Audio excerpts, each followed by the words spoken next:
E se o dente que eu escolher manter periodontalmente precisar ser extraído? Como estabelecer um prognóstico mais assertivo, mais certeiro? Eu sou a professora Cristina Miura, idealizadora do Periodiária, para falar dessa periodontia de todos os dias, para conseguir esclarecer dúvidas, para a gente conseguir fazer uma periodontia que realmente funciona no seu dia a dia.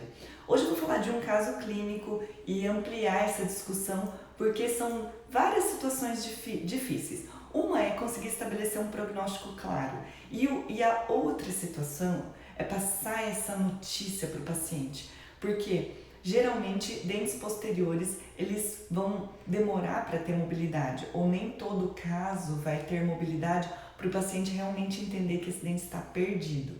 Então vamos lá para o caso clínico. Então observe aqui essa imagem onde a gente consegue enxergar uma radiografia.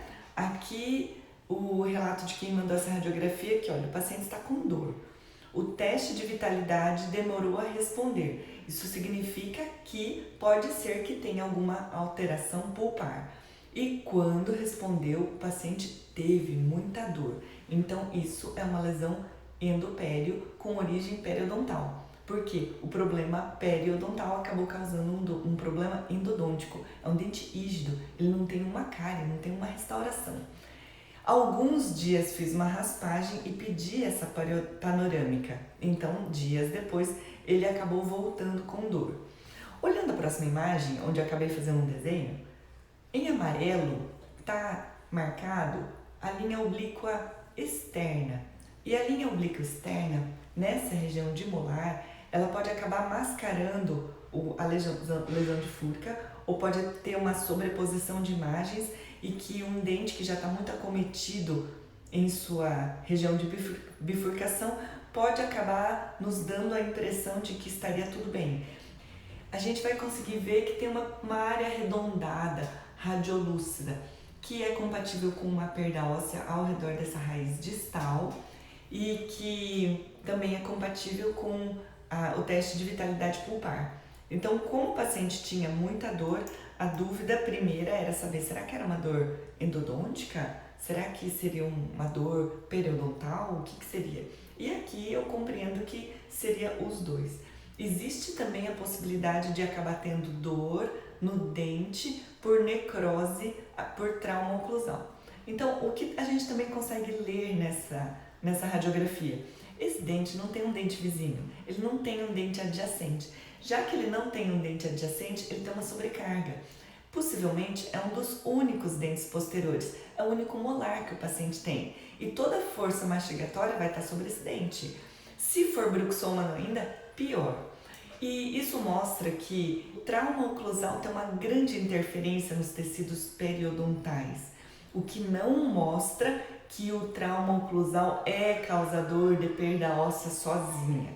Todos os estudos mostram que não existe relação entre a perda óssea e o trauma oclusal. Peraí, não existe uma relação direta. Porque, por exemplo, se o paciente já tiver uma inflamação periodontal, que é o caso, e tiver um trauma ou uma sobrecarga oclusal, que é este caso, ele vai ter sim um aceleramento da sua perda óssea. Então entenda que é uma associação das duas coisas. Ele tinha inflamação e sobrecarga oclusal. Diferente do indivíduo ter só sobrecarga e não ter inflamação. Ah, mas tem casos só de sobrecarga oclusal que eu observo perda óssea. Eu também observo. E isso mostra também que em alguns casos, quando nós temos sobrecarga oclusal, essa sobrecarga por si só acaba causando um aumento da resposta inflamatória e essa resposta inflamatória pode estar relacionada com a perda óssea. Então, uma das coisas que a gente vai pensar nesse caso é que esse dente acabou ficando assim porque ele está sozinho na boca. Fala assim para o paciente que, como ele é o único, ele foi sobrecarregado e com tudo isso a doença acabou evoluindo mais rápido nesse mesmo dente. Então, outra coisa que a gente precisa ter muito claro nesse diagnóstico é que sempre que nós identificarmos doença periodontal generalizada e um dente posterior, a gente precisa fazer uma sondagem mais cuidadosa para não deixar passar sem identificação uma lesão de furca. Porque a lesão de furca de grau 2, mais ou menos, ela condena o dente. Ah, mas condena o dente, a gente não pode fazer tratamento, a gente não pode fazer regeneração óssea guiada? Pode. Existem produtos maravilhosos, matriz derivada de esmalte como Endogain, a gente pode fazer biose, BioGuide, a gente pode usar membranas de concentrados sanguíneos, mas esses tratamentos são onerosos e eu sempre me pergunto, o paciente que deixou chegar a essa situação é um paciente que estava querendo economizar em alguma coisa. E essa economia acabou resultando em menos retornos para o paciente, ou o paciente não sabia que precisava retornar e acabou culminando nessa situação. E o outro ponto importante em relação à regeneração é que nenhum tratamento regenerador vai ter sucesso de longo prazo se não for feita uma manutenção preventiva de longo prazo. Então, a experiência com pessoas, com pacientes, mostra que, às vezes, quando eu propunha um tratamento regenerador mais complicado e tinha que explicar as técnicas, a gente explica, fala sobre a importância da manutenção, mas a gente sabe que aquilo que a gente fala não é necessariamente aquilo que o paciente vai captar. O paciente começa a entender, esse tratamento caro vai ser a cura do meu problema. Então, se eu fizer esse tratamento, eu vou ter tudo isso resolvido. E às vezes, eu já tive casos de paciente que já fez um acerto na empresa para conseguir ou adiantar férias ou para ser demitido, para alguma coisa para conseguir levantar um dinheiro para esse tratamento, para não perder o dente. E acontece que ele ficou tão depletado financeiramente que ele não voltava mais para manutenção. Isso eu não faço mais e eu não acredito mais. Eu preciso sempre entender que é tão ou mais importante que esse paciente compreenda com clareza que ele precisa de uma fase de manutenção junto com a fase de tratamento. O tratamento periodontal que não venha com uma fase de manutenção não vai ter sucesso. E aí vai ser uma baita uma frustração para ambas as partes. Frustração do paciente que vai passar a desacreditar porque ele escutou pela metade ou ele escuta só o que ele quer escutar. Ele escuta que esse tratamento caro é a resolução dos meus problemas e ele deixa de escutar que ele precisa de manutenção. E a gente pensa que ele entendeu tudo e depois ele não aparece mais para manutenção.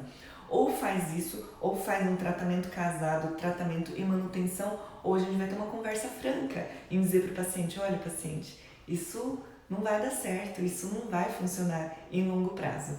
Em vista disso, esta é a minha pequena opinião em relação aos tratamentos regeneradores. O paciente que é consciente, ele vai fazer um tratamento regenerador e ele vai fazer a manutenção. Se esse paciente topasse por um tratamento regenerador com manutenção, a primeira medida que eu estabeleceria é que ele precisa de dentes adjacentes. Ele precisa de um implante dentário adjacente a esse dente para diminuir a sobrecarga, ele precisa de uma placa de proteção. A Sociedade do Orofacial já estabelece que como o periimplante não tem ligamento, a gente precisa de uma placa para dormir, para proteger, para a gente acabar não causando sobrecarga oclusal. E aí sim a gente poderia pensar que haveria maior chance, ainda assim sem a gente ter a certeza que aquele periodonto se regeneraria. Nessa situação, eu que sou muito conservadora em muitas coisas, também coloco em questão se talvez não seria melhor a gente sacrificar esse dente de prognóstico duvidoso e instalar mais um implante naquela região, em vista de que se a gente pode fazer esse tratamento regenerador caro e pode ter recidiva. Então, será que não seria melhor a gente condenar esse dente também? Enfim, voltando à situação do paciente, tá? O que ele teve de dor, muito possivelmente é um abscesso periapical de origem periodontal, então lesão endopério com origem periodontal. O periodonto acabou corroendo, entre aspas, o feixe vasculonervoso e associado a uma lesão de furca de grau 2.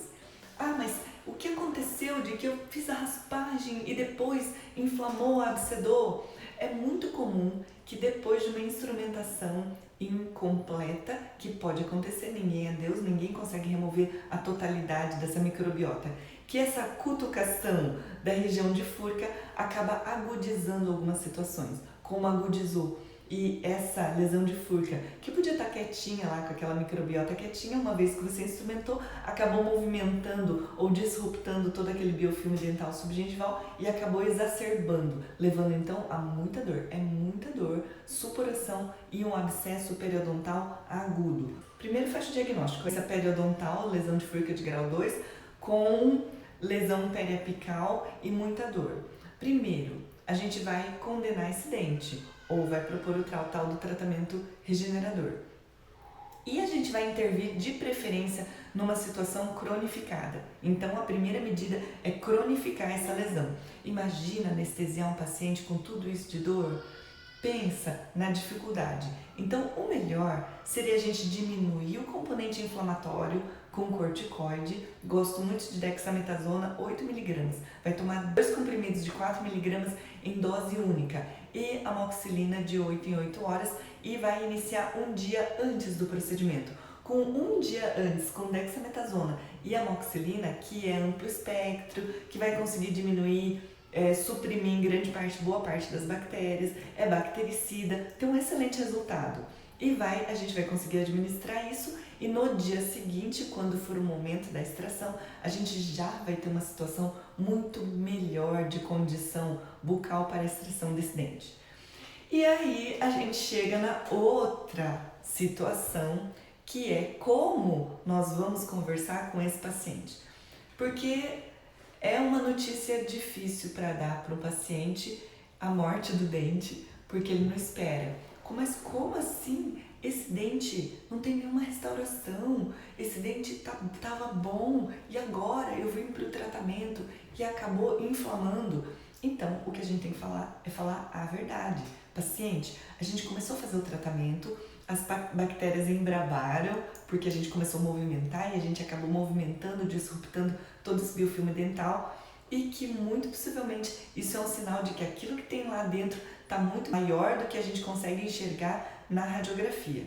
E que não é só por conta de cárie que a gente perde dente. Então é muito difícil a gente dizer para o paciente, quando ele não tem cárie, que ele perdeu o dente e aquele dente estava são e que não tinha um furo no dente. É realmente difícil. Mas daí a gente volta a explicar toda a causa da doença periodontal associada, nesse caso, com a ausência de dentes adjacentes.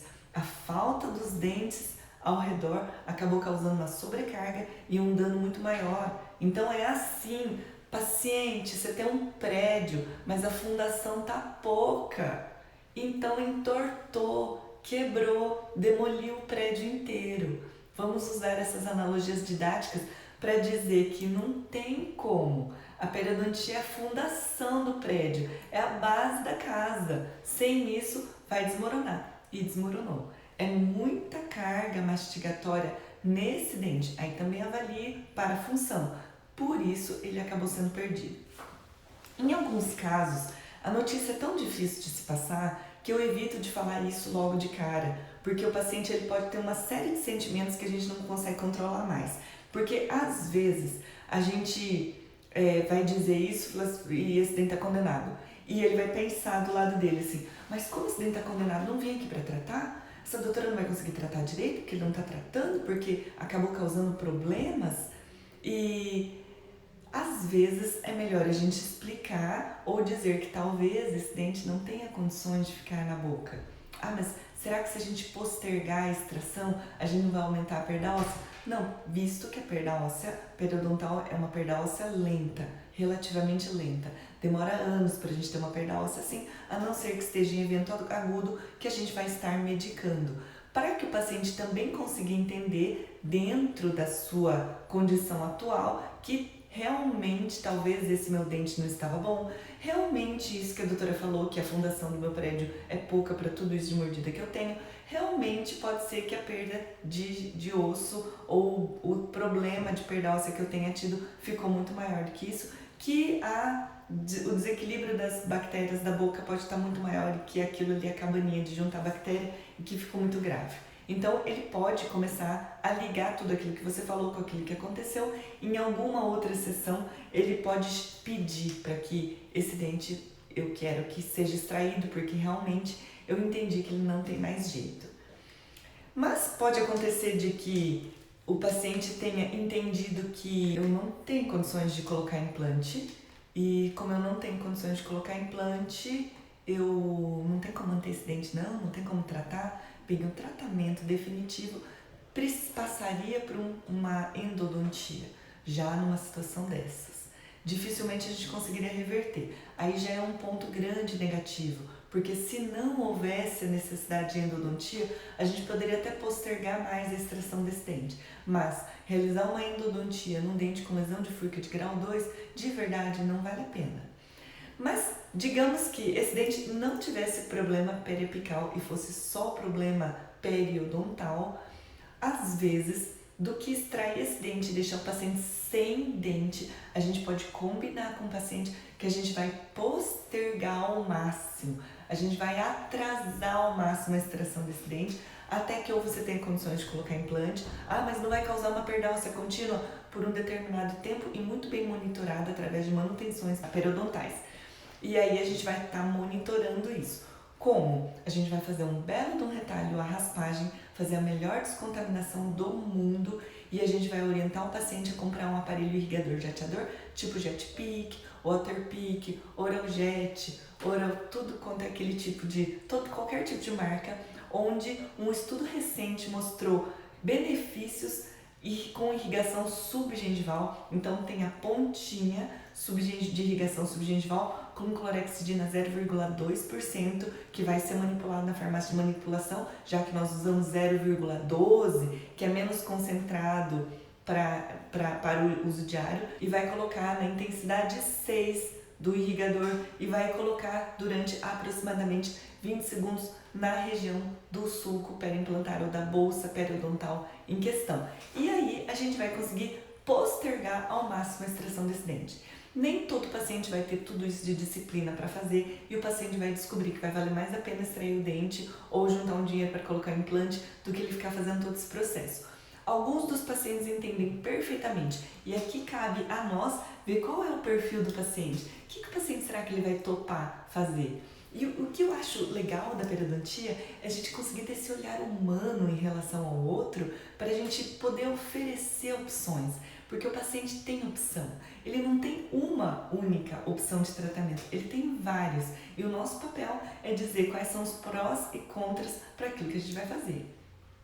E a gente pode dizer para o paciente que ele pode extrair esse dente ou ele pode fazer essa manutenção através desse método que nós dissemos, que a gente não consegue ter uma previsão do quanto esse dente vai durar daquele jeito, mas a gente vai saber que se ele retornar para a manutenção periodontal não vai progredir tão rápido. Se ele tiver esse problema oclusal, ou seja, diminuição da sobrecarga, ele vai ter uma maior longevidade nesse dente. Se ele conseguir ter uma higiene excelente, excepcional, quanto melhor a gente vai conseguir equilibrar essa microbiota bucal e ele vai poder manter esse dente.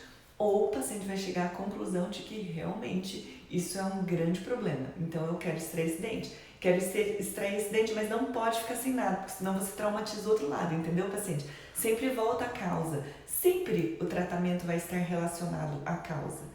E o que geralmente começa a acontecer é que, às vezes, no afã da gente fechar esse plano de tratamento, a gente começa a falar muito dos benefícios e falar menos dos malefícios. Malefícios, assim, das limitações biológicas. Às vezes, no afã desse fechamento, a gente começa a falar que isso tem tratamento, que isso vai ficar bom. Deixa de colocar a dúvida em relação à manutenção daquele dente, se aquele dente com lesão de fúrica vai ficar ou não. Ou o que a gente pode também começar a estabelecer é estabelecer todo um plano de tratamento e estabelecer o prognóstico desse dente, ao menos depois da segunda sessão de full mount. Porque na primeira sessão a gente está acompanhando, na primeira sessão a gente ainda vai anestesiar para a gente conseguir instrumentar adequadamente aquelas regiões subgengivais. E numa segunda sessão a gente estabelece já conseguindo ter instrumentado melhor, já tendo conseguido avaliar melhor e a gente vai dizer que a decisão se esse dente vai ficar ou não, ela não vai ser tomada hoje. A gente vai acompanhar a resposta do dente, a gente vai acompanhar o seu empenho em fazer um controle de placa. E aí a gente consegue colocar mais responsabilidade do lado dele, porque esse dente, se ele quer ficar com ele ou não, depende também do quanto ele conseguir fazer. Se ainda assim a gente não conseguir bom prognóstico no dente, grandes resultados, nada de melhoria, nada de redução de profundidade de sondagem, a gente vai chegar à conclusão conjunta com o paciente. Paciente, você concorda comigo que aqui não dá mais? Você concorda comigo dentro desses parâmetros? Olha quanto que deu de sondagem. Olha a profundidade de sondagem com o sangramento. Isso não dá para ficar assim. Existe também a possibilidade de a gente ter conseguido alcançar uma profundidade de sondagem sem sangramento, que é o que se chama de estado de bolsa inativa. Bolsas inativas são bolsas que não progridem, mas que são um estado muito delicado, que ele pode se ativar a qualquer momento. Mas a irrigação subgengival, seja com água ou com água ozonizada ou com clorexidina, já tem trazido bons resultados, que valem caso a gente precise conversar com o paciente. Então, a minha dica final é eu dizer para o paciente que eu nunca dizer para o paciente que ele vai extrair aquele dente sem que antes ele esteja preparado. Eu preparo esse paciente, eu vou dizendo que talvez esse dente não tenha tanto futuro, para que ele fique mais pronto no dia que for extraído esse dente. E a gente conseguir se cercar de muito conhecimento para a gente conseguir estabelecer um correto diagnóstico, um prognóstico e diversas opções de tratamento. Também sempre acompanhado de manutenção preventiva. Eu agradeço muito a sua audiência até aqui. Quero que você escreva aqui suas dúvidas, seus comentários, o que você gostaria que eu falasse nos outros vídeos. Me acompanhe aqui na Pele Diário, que eu sempre trago um conteúdo importante, relevante, clínico e prático para a melhoria da periodontia do nosso país. Até o próximo vídeo!